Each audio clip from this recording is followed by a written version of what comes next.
The Godfather.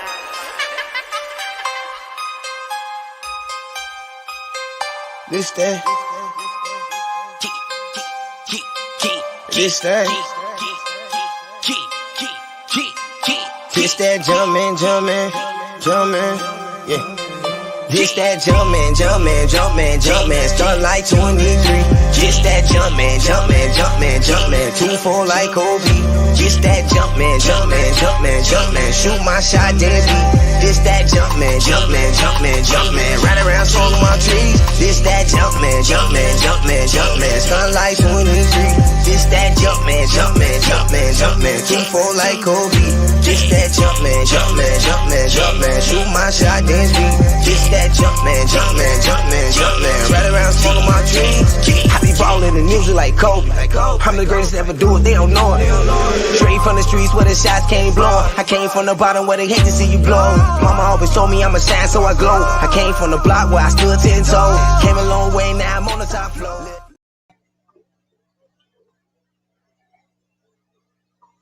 Welcome everybody to Turtles Takes. It's your boy Turtle and Tarbill. We got a great show for you guys. We got Salim Suterwalla from covering the Bulls. Sorry about that. And we got Lester Wiltfong Jr. covering the Bears. So we got a little Bulls and Bears for you. Salim will be with here in just a couple minutes, and we'll get to Lester around 7:30. What's up, my boy? What's up, bro? How we doing? Man, I'm psyched. Another week, another show. A lot of things popping off with the Bears. Oh, we've got a lot. We got the Bears and Andy Dalton and everybody losing their mind about the Bears. All of a sudden, they're going to go 0-16 and everything else. So, man, how you doing? I'm doing good, man. Been a long week, ready for another show, and like you said, we got a lot to talk about. So I'm ready to dive. Yeah, into absolutely. You know, we just want to take a second. We want to thank everybody who came out on Wednesday to the SOC for the Fat Mike show, the live show. We're going to look to do some more of those. It was a really great time. It looked like everybody had a blast. So we're going to build off that with another great show for you tonight and ready to get things going. Absolutely. So a little bit before we get to Salim here, what's everything going on this week with the Bears and everything? We lost track of the Bulls. The Bulls have suddenly taken a back seat. And, you know, everything, all the talk was the Bulls, and all it took was the Bears going out and getting Andy Dalton for everybody to forget about everything else. Yeah, I think that did dominate especially the Chicago media over the last few days. Just naturally, you see some news like that. A lot of mixed reactions. A lot of people either good with the deal, or a lot of people scratching their heads. So yeah, absolutely. And we'll get more of an opportunity to talk about that with Lester and get his opinion and everything. I'm excited though for Salim. You know, Salim runs that Bulls Gold podcast. Really, really insightful. A lot of knowledge about the Bulls. I'm excited to get a little more in-depth coverage about the Bulls here as they get that second half of the season under their belt. Had a rough one the other night, but hopefully they can turn things around here. But you know, in Zach we trust. That's what we got to go with moving forward.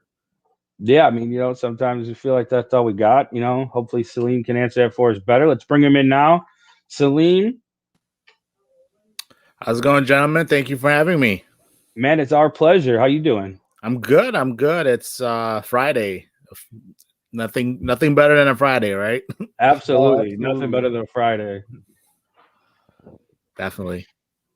So, you know, we were just talking about it before you joined us, and we were talking about in Zach we trust. You know, sometimes watching his team, it feels like that's all we got is Zach. Yeah, you know, he has been a surprise. You thought he would be a pretty good scorer last season, the season before. And then this season he came in, just exploded. Like the season he's become one of maybe a handful of guys in the league that can score the ball the way he can. To kind of give you a little perspective on the offensive season he's having as a pure scorer.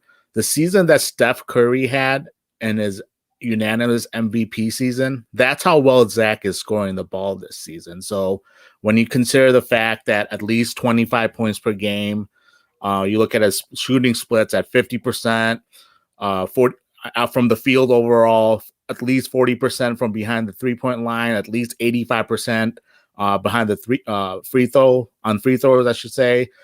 True shooting percentage is where you measure overall scoring efficiency, at least 60%, and then effective field goal percentage at least 60%. So Steph Curry is the only guy that has done that.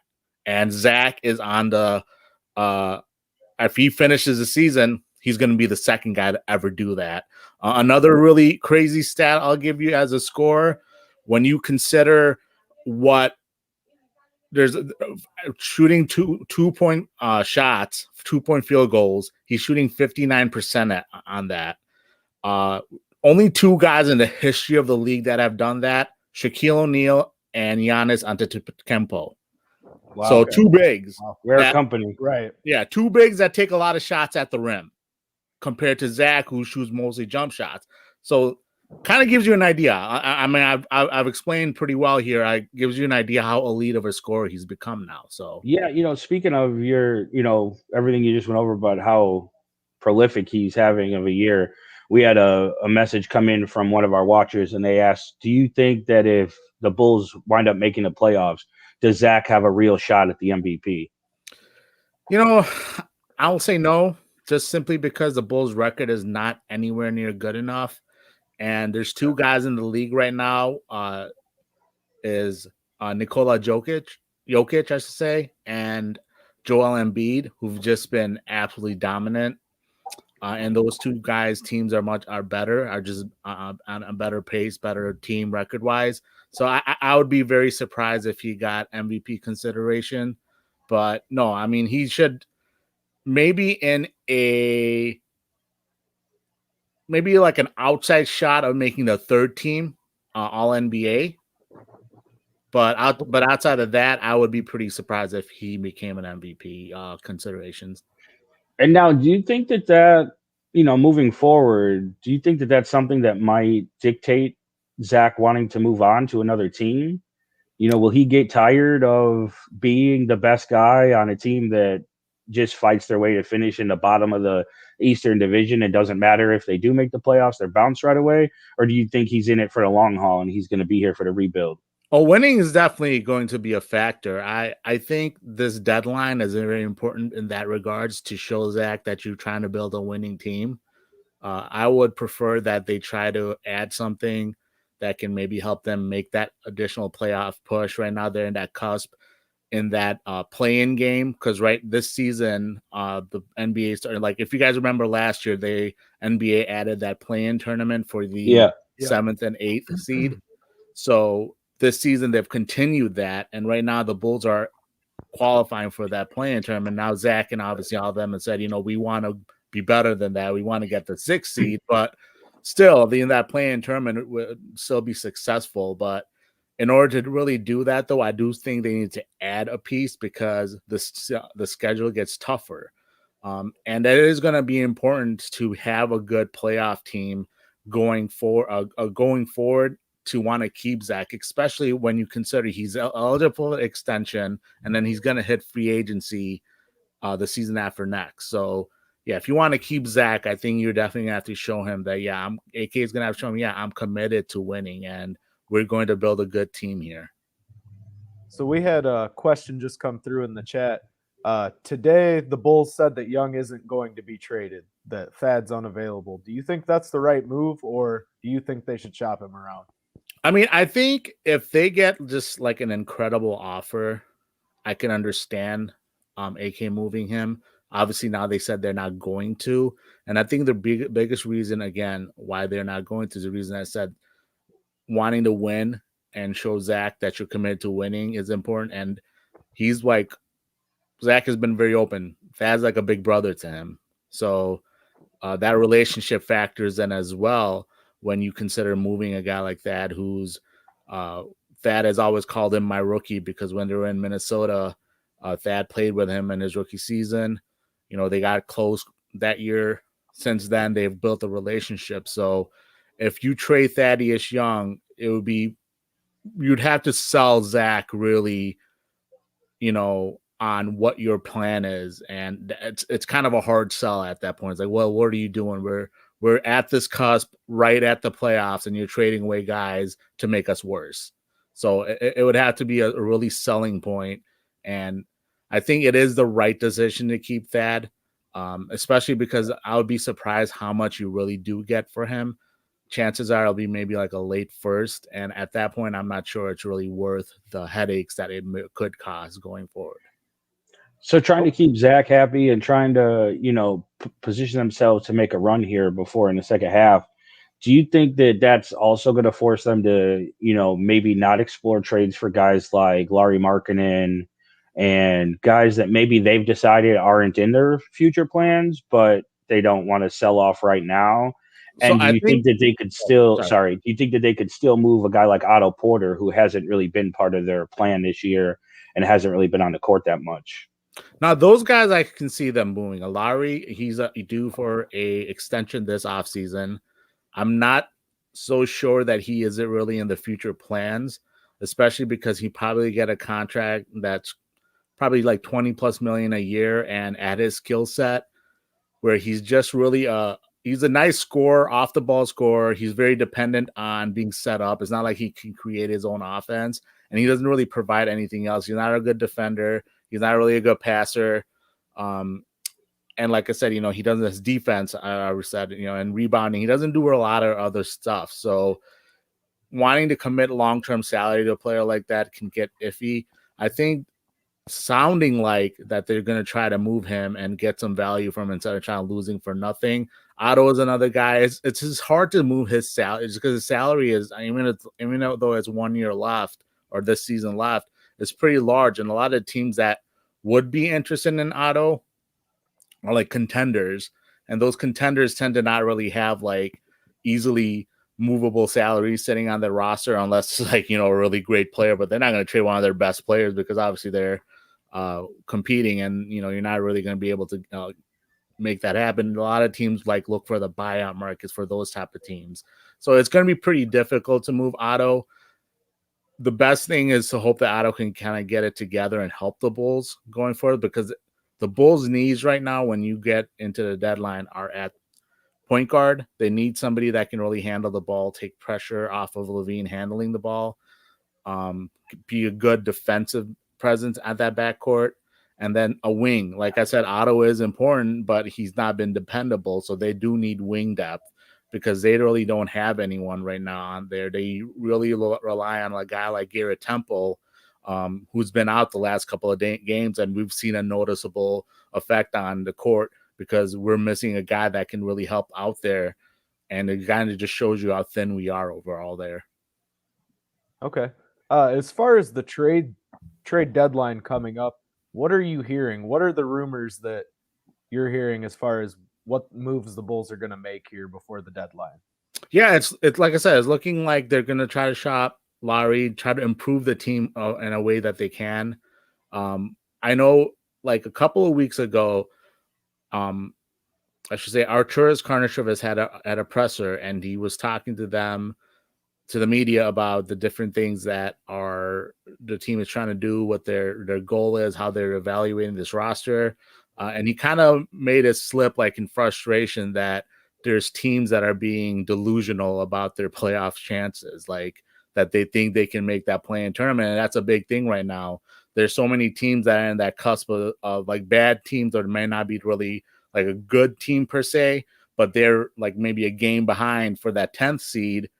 And they're like, you know what? Well, might as well just keep fighting and keep our players that whatever that could maybe help us get to that 10th spot. So, or even might be like 3 games behind, but they still feel like, oh, maybe we can catch up or something like that. And he kind of made it seem like, yeah, he's trying to make a trade to add pieces, but teams are kind of being very difficult. So the trades that I expect to be made are that the AK tries to add to the team to make the team better. I know Lonzo Ball is someone that's kind of been a popular name. He would be perfect. We've talked about him a lot on this show. Yeah. He would be perfect next to Zach because he's a guy that can, in a sense, like off the ball, he's a good catch and shoot player, but he's a really good defender too. He can handle the ball. So he does all these little things that could really help the Bulls. And he's still only 23 years old, so he fits in with a guy like Zach. And if you keep Wendell going forward and other younger pieces that they might have, that, like I said, he just fits with them, and he would definitely improve the team this season. So Tarbill and I, we like to throw our GM hats on and pretend like we know what's going on.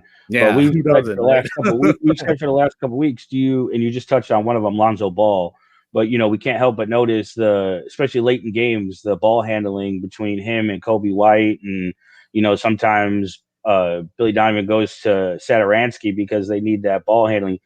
You already said Lonzo, but we saw the two guys we thought the most were Lonzo Ball and Andre Drummond. We saw this team get pounded in the paint by Joel Embiid, and then they started the second half with no Joel Embiid or Ben Simmons, and they gave up more points in the paint without Philly having them. Do you think that it's possible that they could go get a guy like Andre Drummond, or is that maybe a little too far-fetched for this deadline? I'll say this. I think people think Andre Drummond's better than he actually is. You talk about a guy like Embiid. Embiid has had a career abusing Andre Drummond. And Andre Drummond isn't really a rim protector. He's not really a good defender. He's a good rebounder. Don't get me wrong. But the Bulls' weakness really isn't on the boards. As a group, as a whole, they're second, like in the second or top 3 or 4 or 5, I would say. I know like a couple of weeks ago, they were second in defensive rebounding percentage, but they're in that vicinity on top of the league. Okay. Yeah. So they don't really have trouble rebounding. What they have trouble with is, like I said, on ball handling, have like a point guard that can really take control, and on the wings. They don't really have a trouble per se on the boards, and I don't think they really need another big. I'll say this too. I'm still a believer in Wendell. I think a lot of his issues are mental. He is a young player still. He's 21. He even admitted that to himself that he has a lot of aggressiveness issues. Like he just kind of gets in his own head, and that kind of affects him. Okay. And I think what really happened the last 2 seasons, I think Jim Boylan really had a negative effect on Wendell in his development.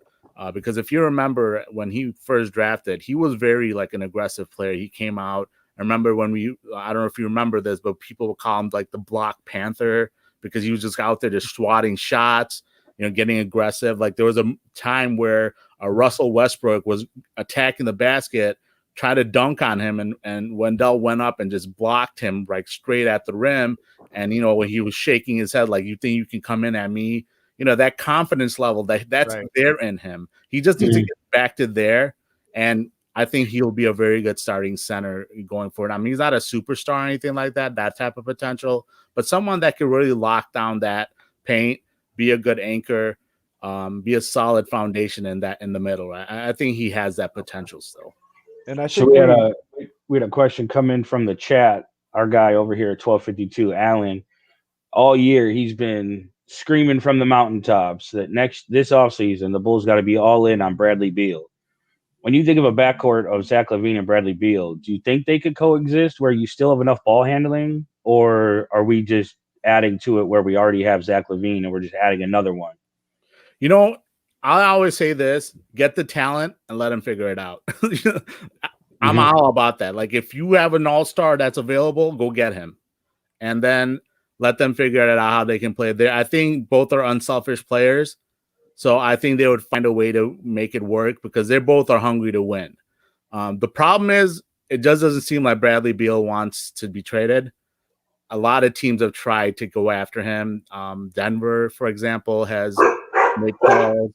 Miami has been on the phone trying to get him. There's just teams he hasn't requested a trade, and the Wizards, a small market team. Small market in a sense, medium market when you consider compared to like New York and all the things. They're not like a free agent destination, if you will. So they're less likely to want to trade away a guy that can attract fans when he's not asking to be traded. So yeah, it's that's the biggest situations. Like the Wizards are just not looking to move him, and he's not asking to be moved. makes sense. Yeah. But no, like I said, I'm all about get the talent. I think they could figure it out eventually. But yeah, if you can get two guys that are unselfish and hungry to win, you do it. One thing I wanted to ask you about here quick is how do you feel Patrick Williams' development's going? Are you happy with the way we're seeing him develop? And do you think he needs to do more defensively, or are we getting the production that we expected out of him? I'm actually been pretty impressed defensively with Patrick Williams this season because a lot of the things that rookies tend to struggle with, I mean, he does make rookie mistakes still, but Right. playing defense at the NBA level, there's a lot more components involved. I know a lot of people think that nobody plays defense today, but it's not true. Offensives in today's leagues are really advanced. There's a lot of movement, knowing when to rotate to help. There's various different coverages that you have to know how to, like I said, know when to go into the paint. And there's like you can only be in there for so long. Know when to help out on a double and things like that. So for a rookie, he's looked promising. He's done a lot of good as far as helping out and being there, a good body and being strong and just being a good defender, I think. Offensively, he's someone that's shown that he has a nice jump shot, like a mid-range jumper. He has a nice pull-up jumper. His three-point shot right now is more of a set shot, but he has a good form, good mechanics on his shot. I think he has good potential. He's a very good athlete. I know people, they kind of joke. I mean, if you're Stacy and Adam, they call him the paw as a joke. Yep. For the Kawhi Leonard. I think he's more of a 4 than a 3, but I think he's got kind of like that modern day 4 that can sometimes play a 3, but they're more versatile where they can defend multiple positions and just be kind of really, disruptors out there. So yeah, I like how he's being developed, and I definitely think he has a very bright future. We'll see how much better he gets. By next season, I think we'll have a pretty good idea. Big thing with him this season and a lot of these rookies, they didn't have like a regular summer league, a regular training camp. That can be kind of difficult, especially when you're new, coming from a situation in college. You play like 30 games in a year. Coming to the NBA, it's like 82 games at least. So that can be a big change and like a big shock to them. And adjusting to that is kind of difficult when you don't have all these little baby steps that you can take, like I said, summer league and training camp and all that stuff. So last question, I'm going to put you on the spot here, as we like to do on this show. Right.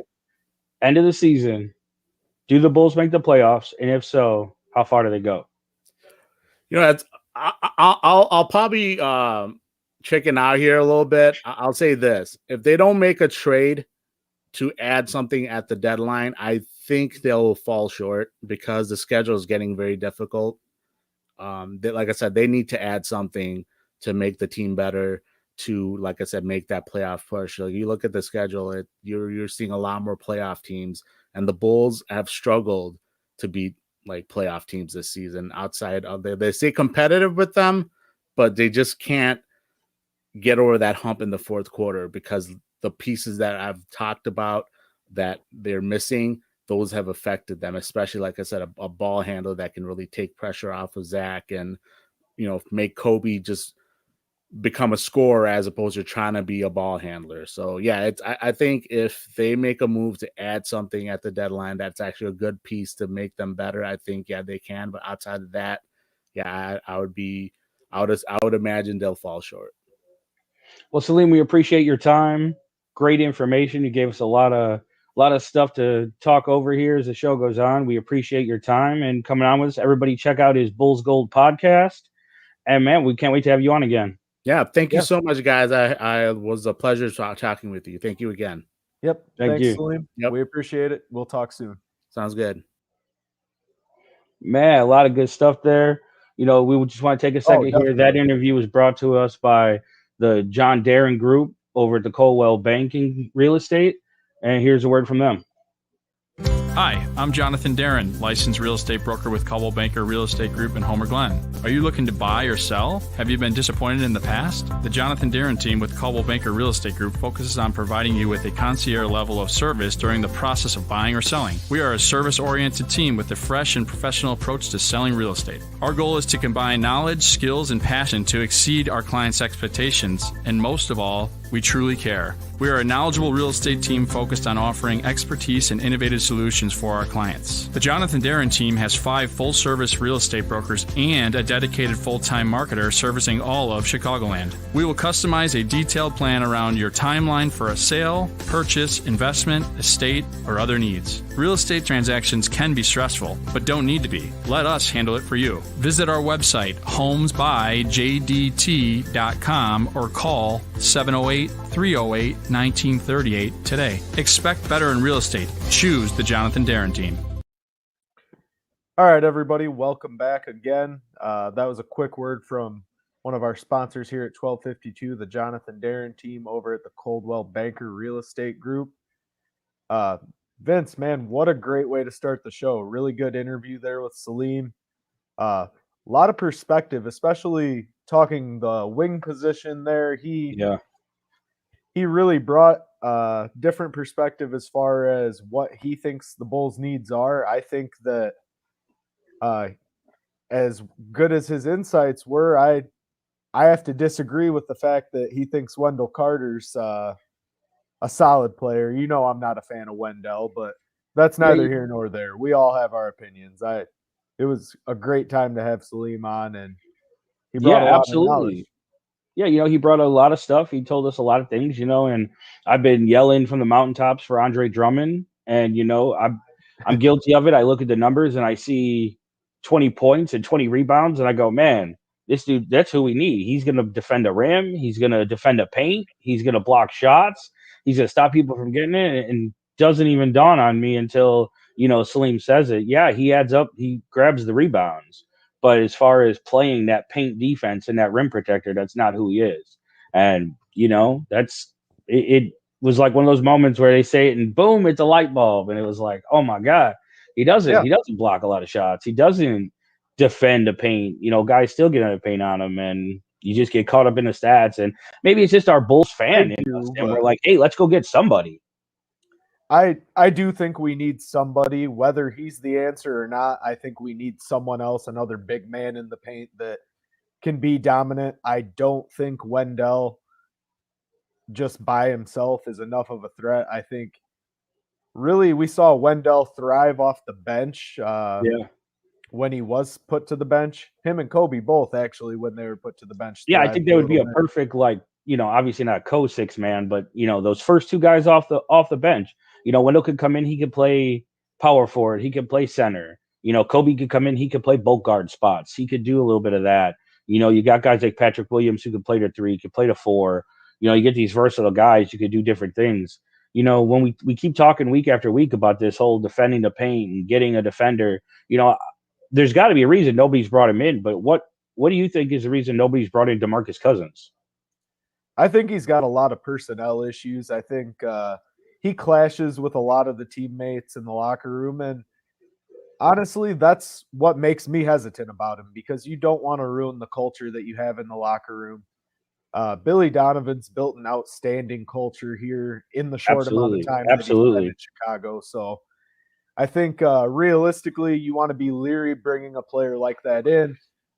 Yes, it would be a fresh face, fresh addition to the team, but is the trade-off worth it when you're going to have, when you have the potential to have some negative press in the locker room? You know, you don't want guys arguing on your team. It's not healthy for anybody involved, and you could see production drop from multiple players if something like that.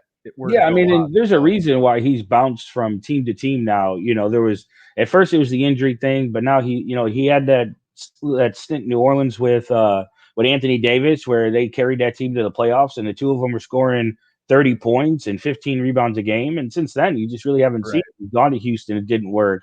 He's gone to the Lakers, it didn't work. He's gone to a lot of places, and it just didn't work. And there's definitely a reason behind that. I don't think that, like I said, I don't think that it's one of those situations where his worth the good wouldn't outweigh the bad in that situation. So I think it's important that we get another guy in the middle, but I don't know that that's the answer moving forward. Yeah, absolutely. I agree. I just, it's like Salim said, they got to get somebody. The roster they have now, they fight, but especially as we go through the second half of the season, the schedule gets tougher. They're going to get worn out. Zach, we got to start doing something. Otherwise, Zach's going to start looking in other places. And that's just my opinion. We got to go out and get somebody. Yeah, we got to make a move, but be a little strategic about it, play a little hardball, maybe go after some names that people aren't necessarily thinking of. And AK is great at doing things like that. So we'll see what happens here before the trade deadline. Yeah, you talk about moves that, people might not be thinking about. Who better to come on and talk about the moves that the Bears just blow us all away with than Lester A. Wiltfong Jr.? What's up, guys? How y'all doing? Great, What's up, Lester. Lester? How we doing? Doing good, doing good. Yeah, so it's been a whirlwind of a week here, or a few days. To say the least. The fans some of them are praising the Bears, and some of them are jumping off rooftops. And how did we get here?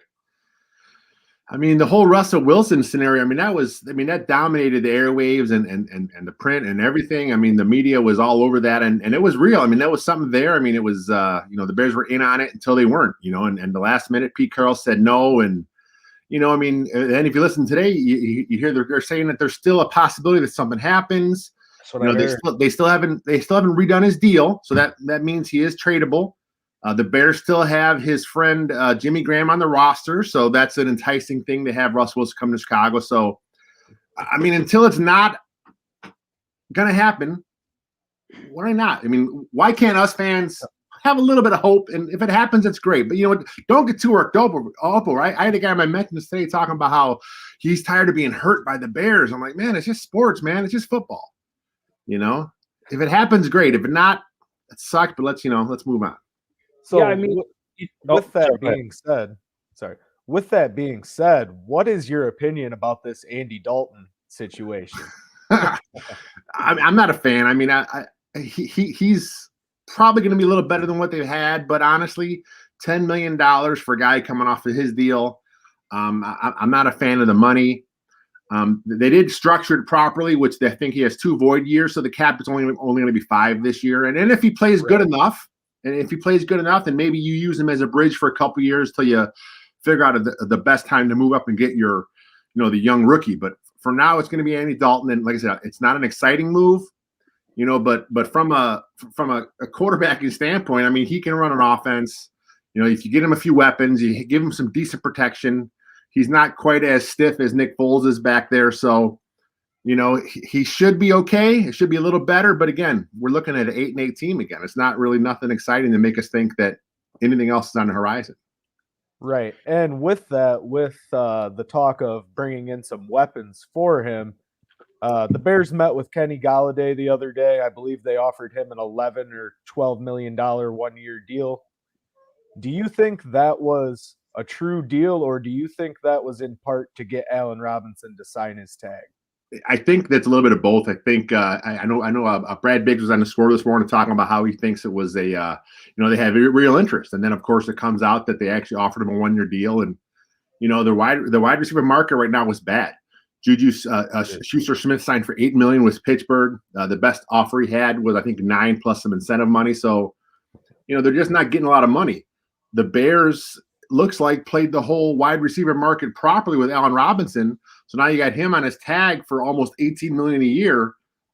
If they would have let him go, if he wouldn't have signed the tag, I'm not sure he's going to get that much money on the open market, especially this year with the cap being down. So I think if they can get Golladay, I'm not sure it's going to happen. I know he's staying in New York for a third night, so that kind of makes me think he's leaning towards the Giants. But again, I'm assuming he's looking for long-term deal. He wants guaranteed money. He wants a few years contract, so he has some security. If all that's on the table are one-year offers, why wouldn't he come home? He's from Chicago, so if it's all equal, he may come to Chicago. We'll see. Yeah, So and go ahead. sorry, Vince. go ahead. I think he would pair really well with Allen Robinson on the other side of that field. I think it'd be an interesting 1 and 2 to see there. Well, the thing with Robinson, I mean, I haven't watched a lot of tape from Galladay, but with Robinson, he could play anywhere. Yes, he's primarily the X for Chicago, but they move him around so much. He plays in the slot so much. So between Robinson, Darnell Mooney, and a possibility of getting a guy like Galladay, that's a hell of a threesome. Oh, absolutely. Would be a hell of a thing to see. So as we're talking about receivers, we've heard that, they're discussing or looking into trading Anthony Miller. We heard during the Russell Wilson thing that Tariq Cohen could be involved. We've heard Akeem Hicks has been told he could go ahead and look for a trade. Why do you think that, first off, he's 31. I know he's going to be a free agent next year, but I know there was some talk about possibly extending Akeem Hicks like they did with Tom Brady in Tampa with the voided years. Yeah. It would lower his cap this year. Two-part question. Do you think that they're just letting him, they're thinking worst case scenario, we trade him, we get something for him? And do you think they still have him right now because they might use him in a trade on draft day, whether a Russell Wilson or with everything going on in Houston, maybe Deshaun Watson surprisingly becomes available on draft day? Do you think they might use all those pieces to still try to pull something off? Yeah, it's possible. I mean, I know the last we heard from Hicks, what the report was that he's looking for an extension. If he would have done something in Chicago along the lines of an extension, maybe that works. But also part of that is he also wants a raise. So he's looking to increase his salary on an average basis. Right now, I think he's at 11. If the Bears move on, it'll be a 10.5 cap savings. So at his age, he's 31. This is about the time when the big guys at his position start going downhill. So I would hate to see him go because he's such a good player. He's so good with everything he does on that defense. He's great in the locker room. He's a leader. He's well respected. But with the cap dropping so much this season, the Bears got to make some tough decisions. We already saw one in Kyle Fuller. We may see another in Akeem Hicks. And then plus you got to look at how the Bears have constructed their roster the last few years. They're really defensive heavy with their money. At some point they got to try and balance that out. I think a little too much too soon, but the cap kind of forced their hands. Okay. Do you think going into the draft, at that first, there's been a lot of talk, a lot of mock drafts, they're targeting, a left tackle. They still have Charles Leno. Maybe they move him to right tackle and they bring in a left tackle. I would have rather seen them move on from Charles Leno, but I get it. You can only fill so many holes. So, each season. Do you think that's why they have been we've seen a lot of offensive linemen moved in trades, and do you think that's why they haven't been involved in those trades when we've seen guys go for 7th round draft picks, 6th round draft picks? Do you think they're already set on going tackle in the first round? I think that's part of it. I mean, if there's a big trade for quarterback, I think the Bears will take it. I don't think I think they're okay with Andy Dalton as the starter, but they definitely want to upgrade. I mean, think of it. This whole offseason was all about upgrading a quarterback. I mean, that was the big thing. They talked about it at the press conferences. They wanted to focus on that. They talked about how Nagy, Pace, the entire coaching staff, they're all focused on finding an upgrade, and we get Andy Dalton. It's not really the best upgrade there. So I think something's in the works. Again, it may not happen. It may have to go with Dalton and then some draft picks. And if that's the case, I think tackle, it's such a deep tackle class. I think they go with the tackle at first round. Okay. We got a question here in the chat. What, as Bears fans, do you feel we should expect this upcoming season? I hate to say it, but I think about a 500 record again. I mean, on paper, you probably look at the overall, and they haven't gotten better. Like I said, quarterback, it should be a little bit of improvement over what they had, just as far as being able to run more aspects of the offense. Andy Dalton is pretty good with the RPO stuff. He did a lot when he was in Cincinnati, so we may see some more of that. But again, the defense is lost Fuller and maybe losing Hicks. 8-8, maybe a push for that final playoff spot, or actually now they have 17 games, so maybe 8-9, something in that realm. But still, I don't expect unless there's a big move coming, it's going to be mediocre Bears again. And if we do have that mediocre 8-8 season again, or worse 7-9. Do we move on from Pace? Do we move on from Nagy at the end of next season? Is it too early to tell? At this point, will they? I mean, they should have done this last offseason if they weren't content with what they had. They talk about accountability, but 2 straight 8-8 seasons, no growth, no new superstars, on the team being developed. So if they go 8-8 and sneak into the playoffs again, I guess it kind of depends on how some of the upgrades are on the roster. If there's some downgrades at a few spots, if they do get it, if they get a young rookie quarterback, and that's how they're going to sell the management. Hey, here's our guy. Let us stick with him. Maybe they buy some more time. But honestly, I don't think they're going to get rid of Pace and Nagy unless there's a disaster. Just because I think that's kind of how the McCaskey families operate. It's kind of they want the collaboration to stay intact. They think they believe in what's happening and they want to just keep going. So say we get to draft day and Ryan Pace in Ryan Pace fashion moves up again. And let's just say he moves up, and for argument's sake, he takes Trey Lance. Yeah. A guy that probably isn't ready to play right out of the gate. So now he sits behind Andy Dalton. We use our first round pick to plus others to move up to make this trade. What are we looking at on the offensive line? Are we looking at Charles Leno and Jermaine Ifedi being the starting tackles? I think Leno, if one of your tackles isn't a world beater, you can survive. I mean, with Charles Leno, he is what he is. I mean, he's average at best. Mm-hmm. With Massey, he was 31. The last 2 years he got injured, so I understand letting him go. It makes sense from a cap standpoint. I'm not a fan of Jermaine Ifedi as a tackle. He's just not. He's slower than Massey. His feet are slower than Massey's feet, and Massey was known as a plotter himself.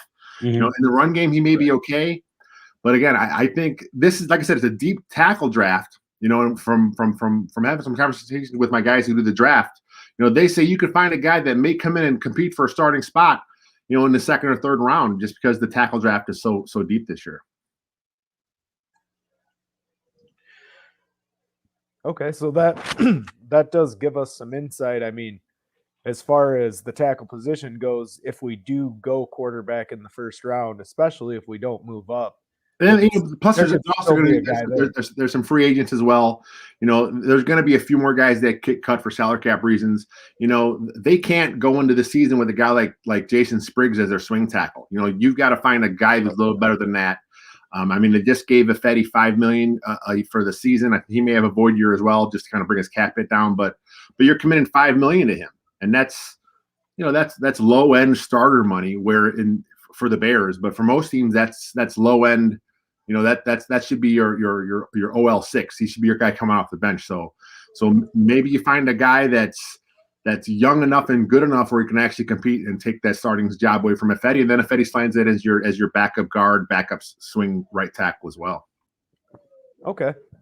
We do have a quick question here in the chat. Any news on Hicks as far as anybody that's interested? Anything you're hearing that? I think I saw an Instagram post today that he put up, and in the background it looked like there were mountains back there. So I'm just I'm doing my social media sleuthing. So maybe he's in Denver, talking to Vic Fangio. I know there was some rumors that that's one of the teams that would be looking at him and Kyle Fuller. So maybe he was given permission to seek a trade. So maybe he's out there trying shopping his services and seeing what he can get. And that would make sense. A move to Denver, realistically, he's obviously played his best years under Vic as well as Fuller. So I could see a potential move there happening. You gave him the chance to seek a trade. Why not go where you're comfortable at that point? I saw somebody earlier. They were saying, I guess he put up, I don't know if it was on Twitter or Instagram, but I guess he just put up boom. So somebody said maybe he's been told that he's being traded to Seattle for Russell Wilson on draft day, and he's going to be part of the Legion of Boom. Yeah, that's like I said, that's the social media sleuthing. Everyone has their takes, and I think he came out and said it was just because I guess he has a running bit on Twitter where if it's 11:11, he looks at the clock, and he said that's all that was. So he gives Bears fans heart attacks with these silly tweets, but that's all part of the game. Yeah, so absolutely. our guy Alan here in the chat's asking, what's going on with Cordero Patterson? Why has he been so offended lately? Posting on Twitter, I saw something he tweeted out there about how he's a free agent and he's he's kind of looking forward to the process. And I mean, again, in this market, he's a receiver, he's a kick returner, he's a special teamer. He was playing on a 2-year, $10 million deal. The odds of him getting that same kind of deal are really slim. He's 30 now, so in this market, he's gonna have to find a place that wants him at a much discounted rate. I personally, if I was the Bears, I would bring him back. I think he adds value as a receiver. He adds some value as a backup running back. He's obviously really good at special teams. So if you can get him at the right price, plus he's a guy that's good in the locker room. He's good with the media. He's good with the fans. He's a fan favorite, and he adds value as a football player, but not at $5 million a year. Okay. So you touched on it a little bit earlier. You were saying how there's a lot of, there's still some free agent offensive linemen out there. Do you think that maybe this team is holding back some cap, that if they are able to pull off a trade, they will, and they're trying to hold out that some of these guys will still be available later? Couple of the Schwartz from Kansas City and some of the guys that were released that were expected to sign pretty quickly haven't signed. Trent Williams did, but a lot of the guys still haven't. Yeah, there's a few guys. I haven't checked the wire in a few hours here, but I think Riley Reif just signed with someone. So I mean, at some point, we didn't get the big free agency frenzy that we usually get. There wasn't a bunch of signings early. Again, part of it is the market. It's just the cap's down. People are kind of want to take a look at what happens.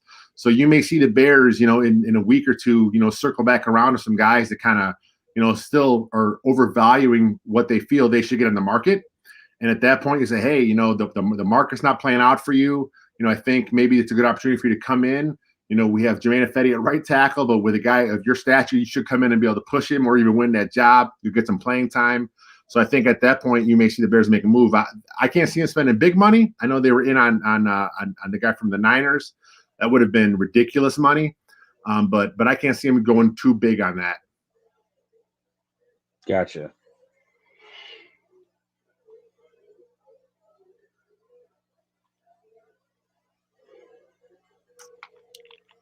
You're muted, brother. Rookie mistake with the mute. Sorry about that, guys. Live talk. I apologize. All good. I know we've been talking a lot of moves here recently, but just with what the Bears have moving forward offensively, we're not really seeing that balance, in my opinion, as far as getting to 500 this year. I don't really see that being possible personally with Andy Dalton in the backfield.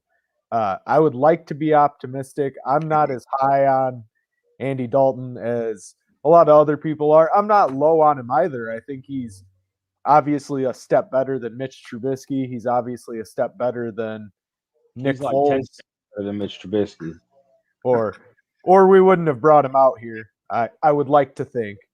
Some are saying his best years are behind him. But if we continue down this path, we let Kyle Fuller go, Akeem Hicks ends up moving, who's going to be that leader on defense? I mean, we just talked about two big-name guys there in Fuller and Hicks that really set a tone on defense.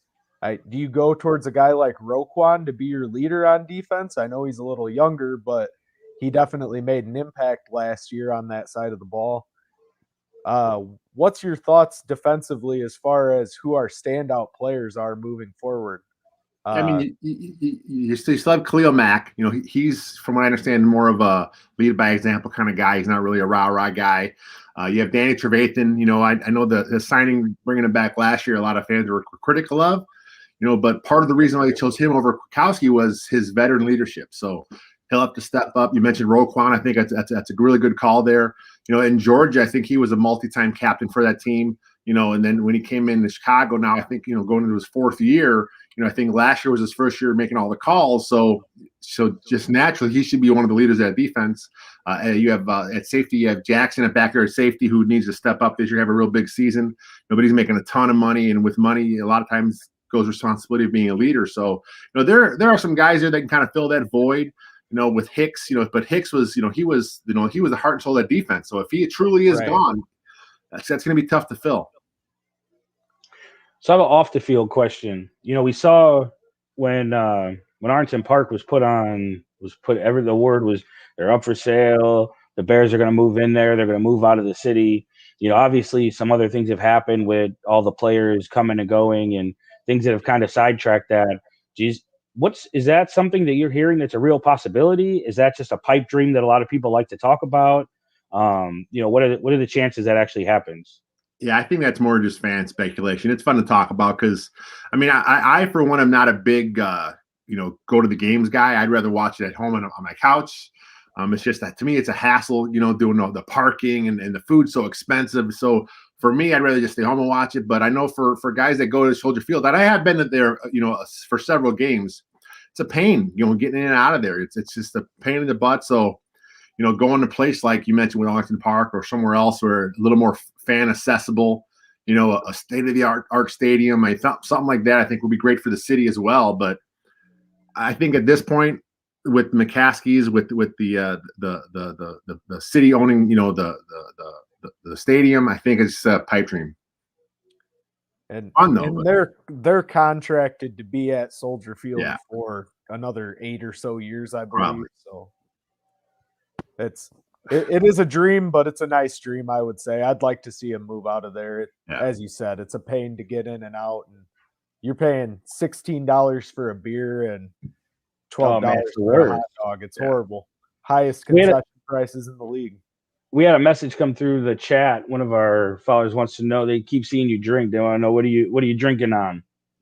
Just water tonight. I just got off work. I haven't had nothing to eat yet. If I start drinking now, it's gonna go right to me. I'm a lightweight. So I have one more question.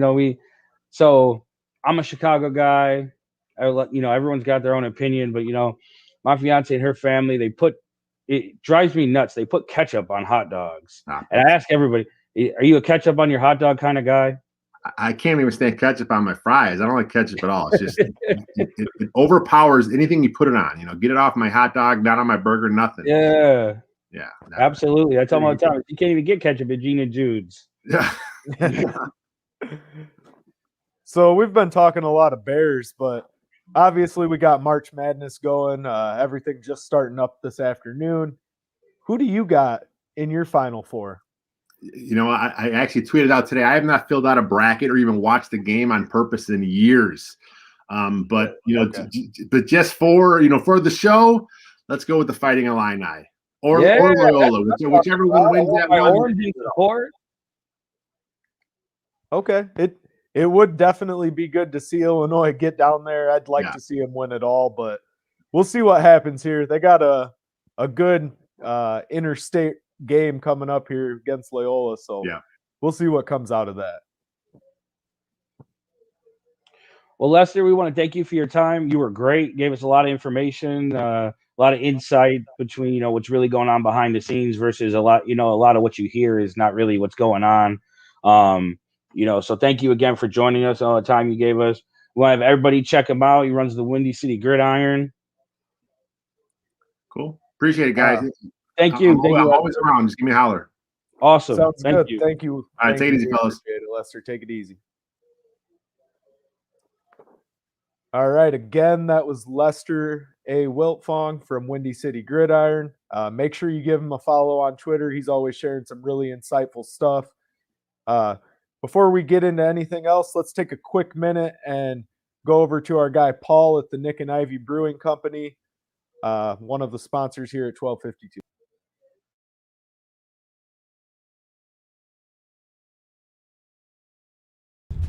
Hello, this is Paul from Nick and Ivy Brewing Company. We are located at 1026 South State Street in historic downtown Lockport, Illinois. We are very excited to be partnering up with the Fat Mike Chicago Sports Show as well as the 1252 brand because we are one of the few Chicagoland breweries that embrace sports and sports culture. Come in for a fresh brewed beer made right here in Lockport while catching the game of your favorite team. Stay for the live music that we have booked every weekend. or just come for a cozy atmosphere to enjoy a good conversation with a friend, loved one, or complete stranger. Nick and Ivy makes you feel right at home no matter what the occasion is. Follow us on Instagram and Facebook by searching for Nick and Ivy Brewing Company.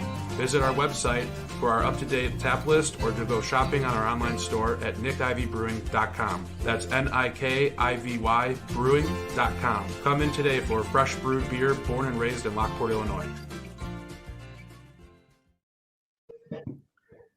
And we're back. So that was a quick word from our guy Paul over at Nick and Ivy Brewing. If you get a chance to go visit out there, man, go check it out. They've got a great beer selection, really good atmosphere, great place to go out to. Yeah, definitely. They had that People's Elbow beer come out last week. I definitely want to get myself some of those. Oh yeah, always watching what they're putting out next. So Vince, we had a lot of Bears talk there with Lester. Definitely did. A lot of insight. I mean, he's kind of saying nothing's off the table when it came to the Russell Wilson trade. You know, maybe something could still happen. Realistically, I'm hard-pressed to see us make a move like that, especially after signing Andy Dalton. I hate that Andy Dalton signing personally. I'm not a big fan of it. I think we could have kind of waited and seen what else could happen. Don't get me wrong. A lot of guys were signing. Not a lot of guys are available, but just to me, it seems like you could have had him last year for half the price of what you paid him now. And it's not a lot of money, especially I think it came in at $5.2 million with incentives because of the way they spaced the contract out. But just because you passed on him last year doesn't mean you should wait again this year. Let's say they wait and a week from now they go back to get him and now he's signed. Then where do you turn? Tyrod Taylor signed for big money. You're going to trade with Vegas for Marcus Mariota and pay him $10 million and give up draft picks. I mean, I'm not going to trade for Marcus Mariota. I'm not going to trade for anybody. If I was the GM of the Bears, I would have just sat and waited. I would have said, okay. What are you going to do? Get stuck with Nick Foles? Everything they did this offseason was we're going to get better at quarterback. We're going to get better at quarterback. We're going to do this. And then you come back next year with Nick Foles? You're basically saying, well, we don't really care about getting better. We're just going to stay with Nick Foles. At least they did something. We could have gotten better by drafting the right guy, getting an offensive line in place around him. And what if all the quarterbacks are gone by pick 20? What if it looks like the mock draft, everybody goes in the top 13 or top 12? Then what? Are you going to reach for a Kyle Trask? Are you going to wait and take, a Kellen Mond in the third or fourth round? I mean, you have to do something. At least Andy Dalton, he's ran this offense before. He's played under Bill Lazor. You went out, you got Allen Robinson back. You're trying to get Kenny Golladay. At least they're trying to do something. They were all in on Russell Wilson. You can't ask them to be any more in on Russell Wilson than they were. They made the biggest offer that anybody was willing to make. Pete Carroll at the last second said, "No, we don't want to make that trade." Well, it wasn't enough, and I don't fault them for that. I think going after Russ obviously was the right move, and they did. They pushed hard. It didn't happen. It doesn't mean that it can't happen, as we've said, on draft day or something like that. But I think in true Ryan Pace fashion, you're going to see him trade up for a quarterback. I don't think you're going to see us stay at the 20 position. Do I necessarily like that move? No, but I think realistically, we saw him trade up one spot to go after Mitch Trubisky. I think we just have a 2017 situation on our hands all over again. I think Andy Dalton's going to be Mike Glennon. We're going to go after a quarterback in the draft. Dalton's going to get 4 games in and probably not be playing well. 4, maybe I'll give him 6 or maybe even 7 games. He gets half the season in and he's not playing well. They're going to be frustrated because they are in that win now mentality, and they're going to go ahead and throw whoever that rookie quarterback is in. And so let's say at 20, the Bears stay at 20 and they go and they get, whoever the best left tackle is at that point, whether it's Levy or Rashawn Slater falls and he's still there. Let's say they get a tackle, and now maybe they go out and they get a Kenny Golladay or somebody that prior to the draft. So now you start building. In the second round, you're able to take a corner who can actually play man-to-man defense and not give up third down conversions every time somebody throws a Kyle Fuller. You get a inside linebacker who can still play instead of Danny Trevathan, who's clearly lost 4 or 5 steps. So now your team's better. than it was last year. And you got a guy like Andy Dalton he's not the worst quarterback in the league. He's not a guy that you're afraid to put out there. Nick Foles can't even move. So you put Andy Dalton out there. Why is it so hard for people to think that, you know what, maybe Andy Dalton comes out here with a couple weapons and Cole Kmet in his second year shows a little bit of, that tight end that we all thought he was going to be right out of the gate. And maybe they don't compete with the Packers, but maybe they're a 10-win team. Everybody keeps saying 8. The difference between 2 wins is nothing. Maybe they win 11 games. I just don't understand why it's so impossible to think that happens. I think with Andy Dalton, you've seen his ceiling.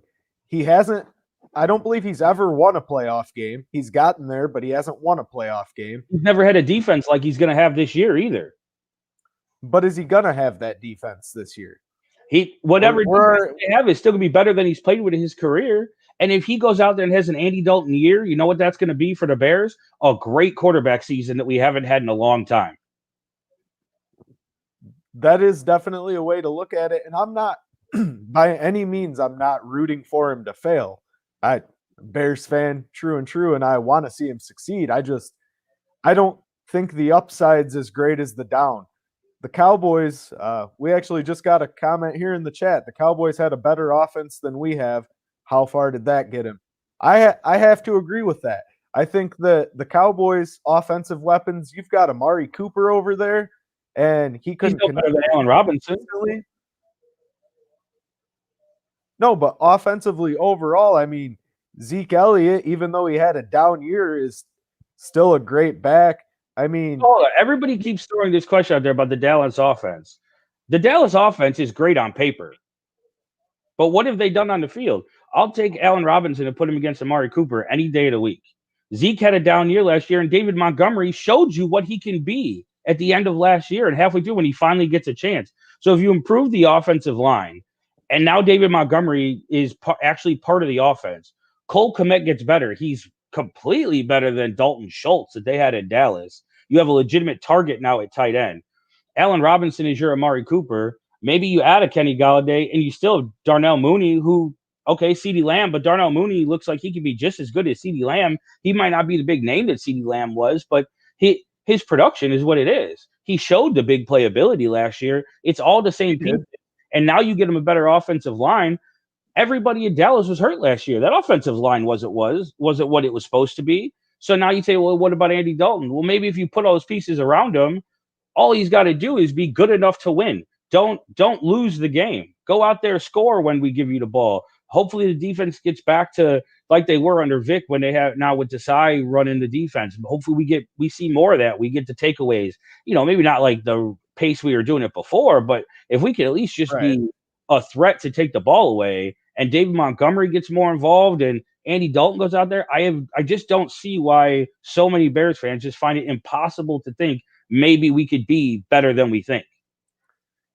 I'm not saying we can't be better than 8-8. I'm not saying we're going to be – I don't know what our record's going to look like. I think it all comes down to how Matt Nagy coaches. And I get it. Bill Lazor's called plays for Andy Dalton before. That's when he played some of his best football. But then again, it's going to go back to Matt Nagy and that 60-40 play calling split where he's calling some dumb jet sweep, tight end sweep on the goal line, or he's running these dumb formations that don't work. And I don't have confidence in Matt Nagy to coach Andy Dalton right.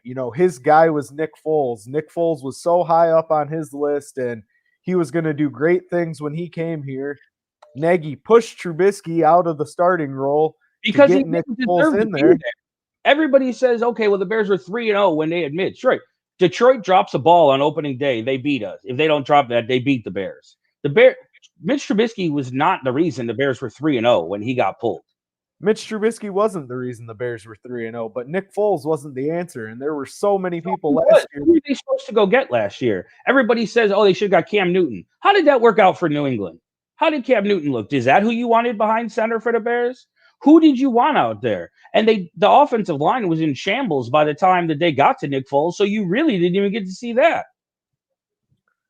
So you think if the offensive line was playing at the level that they were playing at the end of the year, Nick Foles may have done better. It's twofold. First off, I don't think the offensive line was playing great at the end of the year. I think they played really bad teams. I'm saying if Ryan Pace, I would have fired Ryan Pace in the offseason.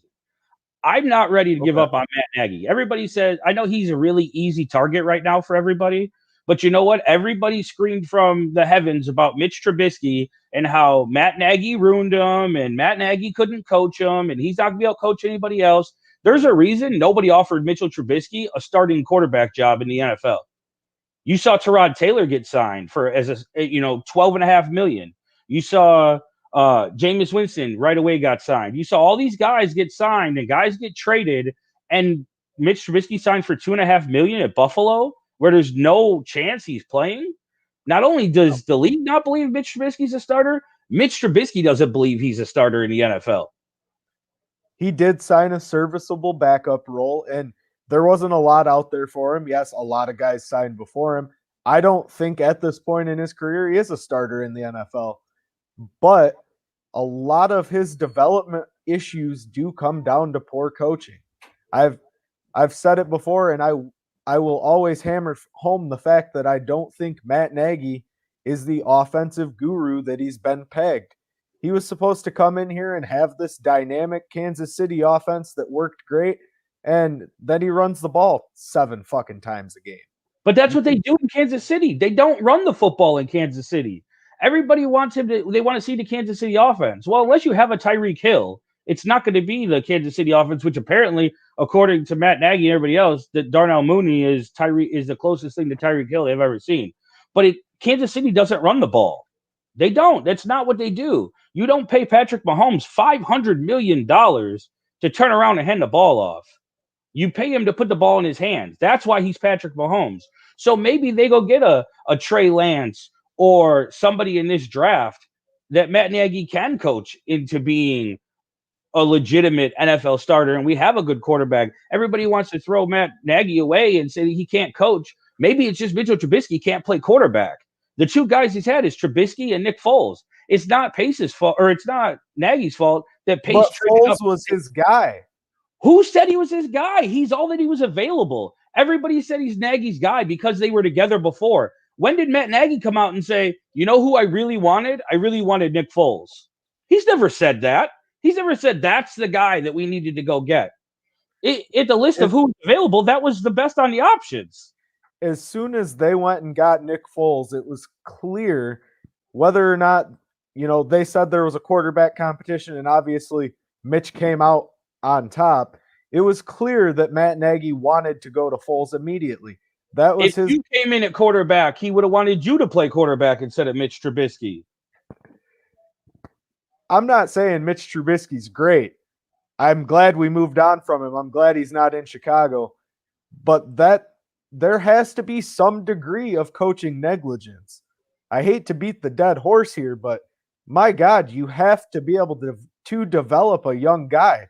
Do you think Matt Nagy can develop the next guy? Are you confident that if we draft a quarterback at 20 or we move up and get a quarterback that he can draft that guy? Or that he can develop that guy that we draft? We just had a message come through the chat. Same exact question that you were going with. Ron Rupp now asked, do you think the Bears can develop a quarterback? Here's what I know.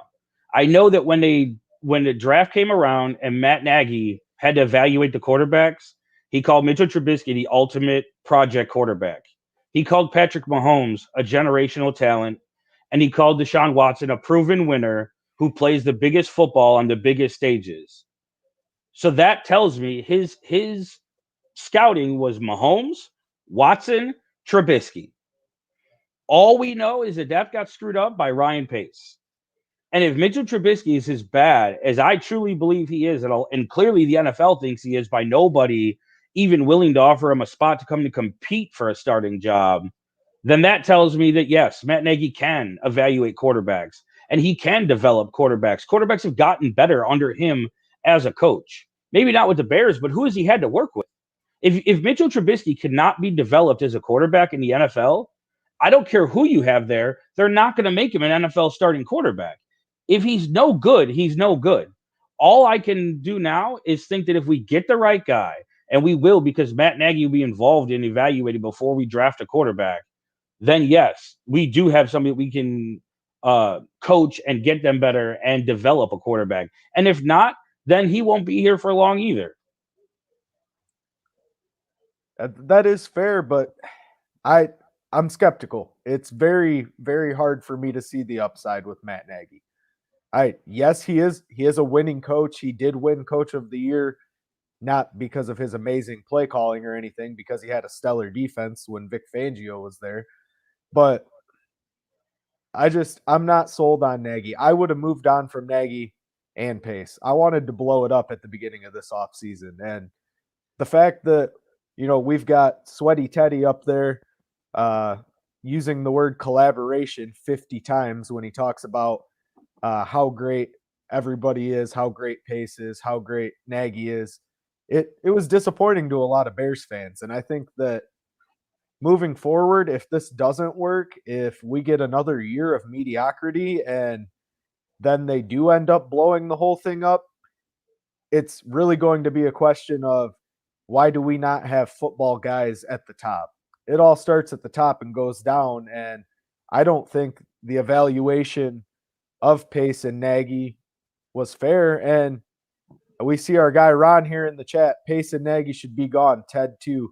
Absolutely. Blow it up. Start at the top. Get a guy that's a president of football operations that understands the ins and outs of the game. Because when you have an accountant up there that all he's caring about is the numbers and what looks good on paper, that doesn't pan out. If you have a real GM, it doesn't matter what the accountant does. If you have a GM that knows football, I personally, like I've said a million times, I would have fired Ryan Pace. I feel that Ryan Pace has made drastic, critical mistakes that multiple of them, that one or two of them should have resulted in his firing, let alone all of them put together. I feel like he is completely at a loss for what his job is and how to build a roster. I don't feel that we've been able to see Matt Nagy with the players that he needs, the caliber of player. Yes, you should develop a team. You should develop a roster, but there's got to be something there. The Bears for the last however many years, 5-7 years, they've been, okay, we've got these great starters with nothing behind them. One guy goes down and now we have a huge hole. We just can't fill anything because the roster's not deep enough. We've made no effort to get better at quarterback. You see, they drafted one quarterback in the first round, and it was Mitchell Trubisky, and he gave up the world to get him. And yes, I love the Khalil Mack move, but we gave up the world to get him too. And then you don't put enough around him to make those pieces work. I would have fired Ryan Pace. I would have hired Louis Riddick, who was the finalist on multiple teams' lists that came from consultants that they paid a lot of money to tell them who should be their next GM. I would have brought him in, and I would have said, look, we're going to give Ryan Pace 1 year. Louis Riddick, whoever your new GM is, he's going to come in and he's going to set everything up. Matt Nagy is just going to coach the team, and we're going to see what happens. And if they fail, then you fire him at the end of the year. But I'm just not ready to give up on him right now. What do and if you fire him, what are you going to do? You're going to fire. I keep seeing every day people saying, fire Matt Nagy and go get Eric Bieniemy. For all we know, that's the same exact move. You just brought in a Kansas City guy that couldn't coach either. What do you see out of Eric Bieniemy that says, well, he would have been different. He would have made this happen. He would have done this. Everybody blames Matt Nagy for the Ryan Pace moves. The bad trades, the bad signings, the bad days, at the end of the day, they fall at the feet of Ryan Pace, not Matt Nagy. Yes, obviously Matt Nagy wasn't there in 2017, so things may have been different as far as the quarterback position went. People say that Leonard Floyd was a miss. He was a scrub. He wasn't great, but he wasn't horrible either. You got what you got out of him. His production wasn't the best. It wasn't the worst. He was garbage. You had Khalil Mack getting double and triple teamed, and he still couldn't get to the quarterback. But you could say the same thing about Aaron Donald, and Floyd's production last year was much better than it's been in previous years. And he had two games where he had 3+ sacks. So that's 6 sacks right there. I don't know on top about how many he had, but if you look up how many sacks he had, yeah, it was a great year sack-wise. But if you take out the 2 games where he had 3+ sacks, what did he really have? What did he do the rest of the year? He looked better than he ever did for the Bears. Our guy Ron here in the chat saying, do you think this is a make it or break it year for Nagy and Pace? I say yes. I think it should have been a make or break year last year. It definitely should be. In my opinion, sliding into the playoffs last year wasn't good enough to warrant these guys keeping. Yeah, I mean, you backed your way into it as it was. I was very frustrated with the organization that they didn't make a change. But again, I think really going from the top down and starting at the top with Ted Phillips and moving him and getting a guy that's more football savvy in there is important. I get that if the guys below you are good, you don't need a good guy at that position. But I understand your point, but I don't agree with it. I think that you need to be football oriented from the top down. If you had a guy like Peyton Manning in that role, it would be so much more football oriented. You would have a players first mentality that would go from the top down, and it would speak volumes throughout an organization. So unfortunately, I do believe this should be a make or break year, but we've heard Lester spoke on it tonight with us. We've heard them, guys on the radio talk about how that they know people, and from what they're hearing, and it all is the same thing Lester said, don't expect to see a change. The Bears have no interest in replacing Ryan Pace. So even if we have another mediocre year, 7-9, 6-10, whatever it turns out to be, 7-10 this year, I guess, whatever it turns out to be, I think they're going to be back next year. I don't think there's no interest with the McCaskies or Ted to change anything. They don't want to make a change. They're perfectly content with what they have. And that is what's seriously unfortunate with this organization. We as Bears fans deserve better, and we've come to expect mediocrity. When we're talking about having an 8-8 season and that being okay, that should not be our ceiling. And year after year after year, we're in this constant rebuild mode where 8-8, 9-7, maybe if we get lucky and go 10-6, that's good enough. That's not good enough for me. I want to be playing for a Super Bowl. I want to at least be in the playoffs and make a deep run, not a first round exit. I mean, what have the Bears really done in the last 10 years to really show this fan base that they're serious about getting back to a Super Bowl? We hear them up on the podium every year at the end of the year presser say, well, our ultimate goal is to win a Super Bowl, and because of the collaboration that we have here, we trust in Ryan and we trust in Matt. No, fuck that. Wash everything. Start over. Get somebody in there that wants to win a Super Bowl, is going to be Super Bowl oriented from the top down. Get your GM, get your head coach that you really see that passion in, and move on that way. I don't see passion in Matt Nagy. I don't see passion in Ryan Pace. No, never when they talk either. There's no passion. It's just, status quo. It's just, I got to go out here and say what I'm going to say, and I'm not really going to say anything. I'm just going to talk about our collaboration and how great everybody gets along.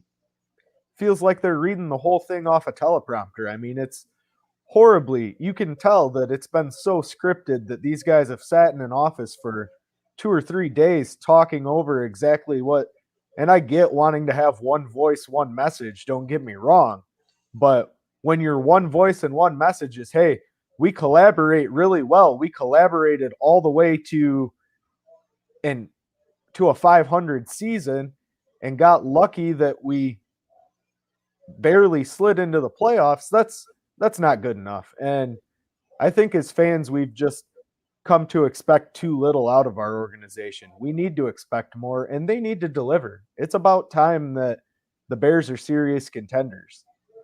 Absolutely. Well, maybe it's the meathead in me, maybe it's the diehard Bearness, whatever, but all I can hope now is that there's still another move coming. We get a quarterback somewhere, whether it's trading up in the draft or, somehow they pull off this Russ deal on draft day where they could give up 4 first-round picks. Whatever it is, hopefully the Bears figure something out, because it sucks as a diehard football fan to already be losing interest in a season before you even get to the draft.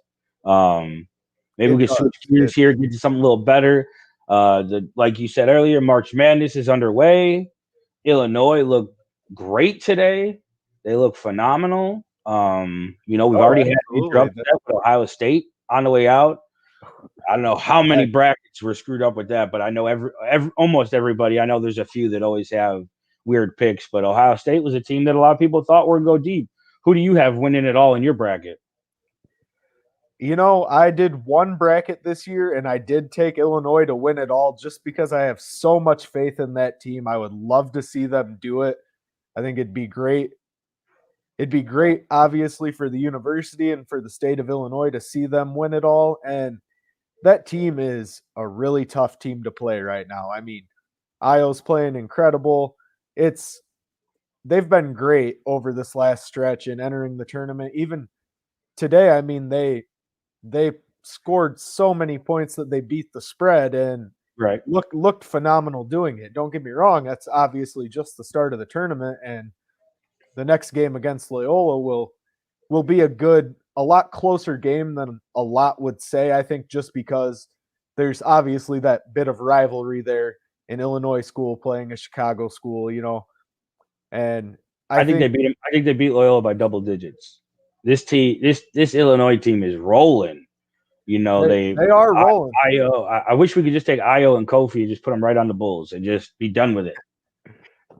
I understand what you're saying there. I would definitely take Io on the Bulls if that were ever a possibility. It's not gonna be, of course. No, it's not. But we could hope. Come on, we just had all this bad Bears talk. Can't we just have this positive Illinois Bulls vibe and feel good about it? And I went into this. I'm like you. I made one bracket. I saw Illinois is winning it. Io, they're just too tough. Nobody's gonna beat them. Michigan, Baylor, Gonzaga. I think Illinois is better than all of them. Started doing my bracket, and just like I had said, Illinois was gonna win it all. I took Houston to win it. You took Houston to win it. I did. I started making the picks. I got to Illinois, Tennessee, and I don't know what happened. I took Tennessee.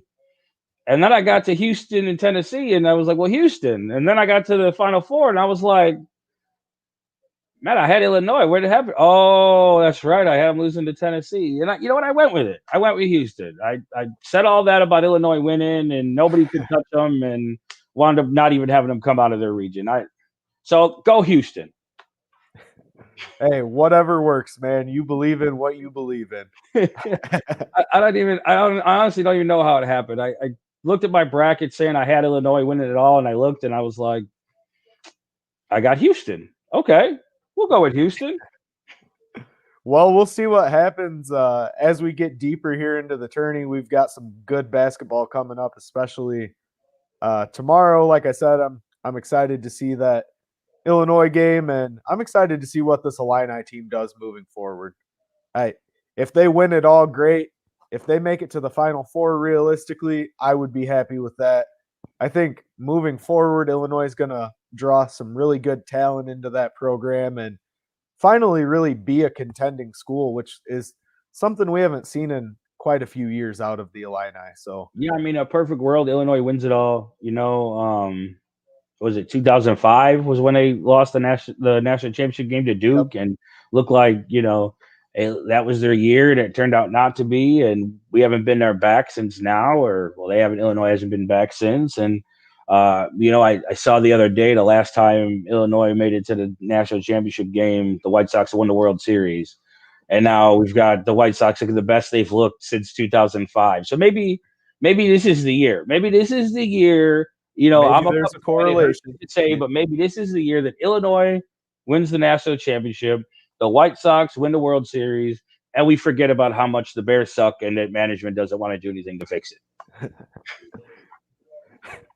One can surely hope. We'll have to see what happens. 2 out of those 3 are possible. I'm not going to say which 2, but we'll leave that to the guess. Yeah.